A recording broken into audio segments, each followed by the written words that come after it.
Top quality और consistent performance के लिए सिर्फ सिल्वर पंप नाम याद रखना। ಈ ಮಾತನ್ನ ರಾಜ್ಯ ಸರ್ಕಾರಕ್ಕೆ ಹೇಳ್ತೀನಿ.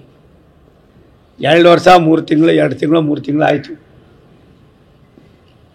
ನಿಮ್ಮ ಒಡಂಬಡಿಕೆ, ನಿಮ್ಮ ಗುದ್ದಾಟ, ನೀವು ಮಾಡ್ತಾ ಇರ್ತಕ್ಕಂಥ ಕೆಲವು ಅಸಹ್ಯವಾದ ನಡವಳಿಕೆಗಳು ರಾಜ್ಯದ ಜನ ಗಮನಿಸ್ತಾ ಇದ್ದಾರೆ. ಮೊನ್ನೆ RCBಯ ಅದು 18 ವರ್ಷದ ಕನಸು, ಅದರ ಸೂಕ್ಷ್ಮತೆಯನ್ನು, ಗಾಂಭೀರ್ಯತೆಯನ್ನು ಅರ್ಥ ಮಾಡ್ಕೊಳ್ತೀರಾ?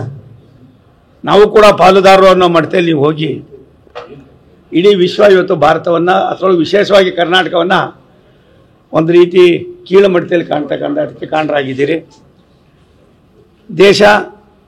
ದೇಶದ ಸಾವಿರಾರು ವರ್ಷದ ಇತಿಹಾಸ ಮತ್ತೆ ಮರುಕಳಿಸುವ ಹಾಗೆ ರಾಷ್ಟ್ರದ ಪ್ರಧಾನಮಂತ್ರಿಗಳು ಎಲ್ಲ ರಾಜ್ಯಗಳು ಕೂಡ ಒಂದು ಅನ್ನೋದನ್ನು ಮಾಡ್ತಾ ಇದ್ದರೆ, ನೀವು ಅಸಹ್ಯಕರವಾದ ಘಟನೆಗಳನ್ನು ಮಾಡೋದ್ರ ಮುಖೇನ ರಾಜ್ಯದ ಜನತೆಯಲ್ಲಿ ಒಂದು ರೀತಿಯ ನೋವಿನ ಜೊತೆಯಲ್ಲೇ ಕೈ ಭಾವನೆಯನ್ನು ಮೂಡಿಸ್ತಕ್ಕಂಥ ಕೆಲಸ ಮಾಡ್ತಾ ಇದ್ದೀರಿ.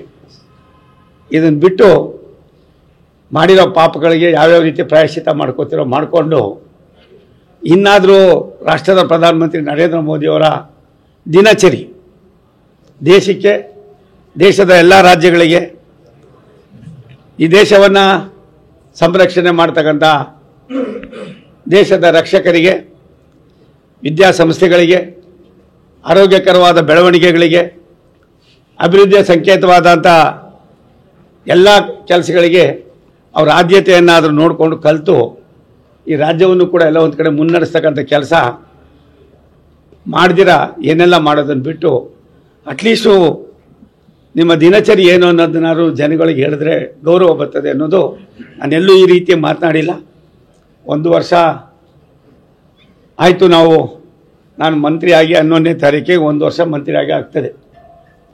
ಆಗಿರೋದ್ರಿಂದ ಮೈಸೂರು ಅಂದರೆ ನನಗೂ ಒಂದು ರೀತಿ ಪ್ರಿಯವಾದ ಮತ್ತು ಆತ್ಮೀಯತೆಯ ಮತ್ತೊಂದು ಮುಖವಾಗಿ ನಾವು ನೋಡ್ತಾ ಇದ್ದೀವಿ. ನಾನು ರಾಜ್ಯ ಸರ್ಕಾರವನ್ನು, ಸನ್ಮಾನ್ಯ ಸಿದ್ದರಾಮಯ್ಯನವ್ರನ್ನ, ಈ ಜಿಲ್ಲೆಯವರೇ ಆಗಿರ್ತಕ್ಕಂಥ ನಿಮಗೆ ಏನಾದರೂ ಒಂದು ಕೊಡುಗೆ ಕೊಡಿ ಅಂದರೆ ನೀವು ಕೊಡ್ತಾ ಇರ್ತಕ್ಕಂಥ ಕೊಡುಗೆಗಳನ್ನು ನೋಡಿದ್ರೆ ಒಂದು ರೀತಿ ನೋವು ಆಯ್ತದೆ, ಅಸಹ್ಯನೂ ಕೂಡ ಆಯ್ತದೆ. ಇದಾಗಬಾರ್ದು ಅಂತ ನನ್ನ ಭಾವನೆ.